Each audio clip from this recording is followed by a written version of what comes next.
Magandang araw mga kapatid.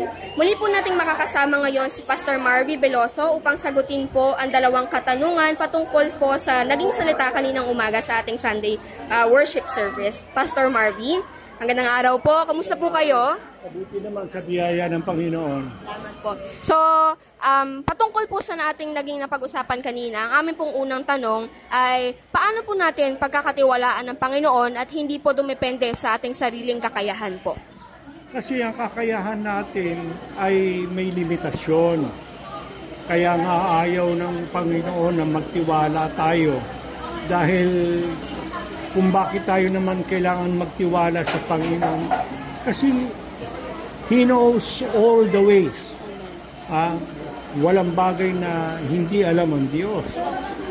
Alam ng Diyos ang solusyon, alam ng Diyos kung paano gagawin. At alam ng Diyos especially, minsan tayong mga tao, madamdamin tayo di ba?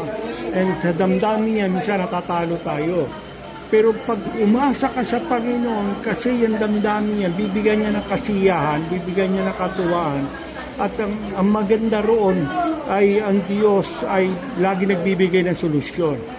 So, kailangan natin magtiwala sa Panginoon. The second question is? Ang pangalawa pong tanong ay, ano po ang kinalaman ng puso po natin pagdating sa pag-uusap ng wisdom po?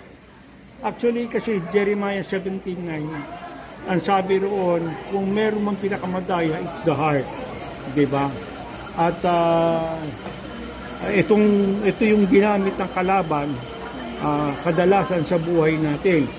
Pero kapag nagtiwala ka sa Panginoon, inverted ito, babalik na rin ng Panginoon ito at sasabihin ng Panginoon na yung kalagayan ng puso nararamdaman mo ay may kasagutan ng Diyos, may solusyon ng Diyos, may magagawa ang Panginoon. At always remember na sa Diyos walang imposible.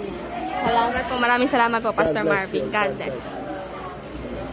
I invite everyone po to attend our Sunday worship service at 10 o'clock a.m. to 12 noon, located at number 1 Mabolo Street, San Jose, Rodriguez, Rizal.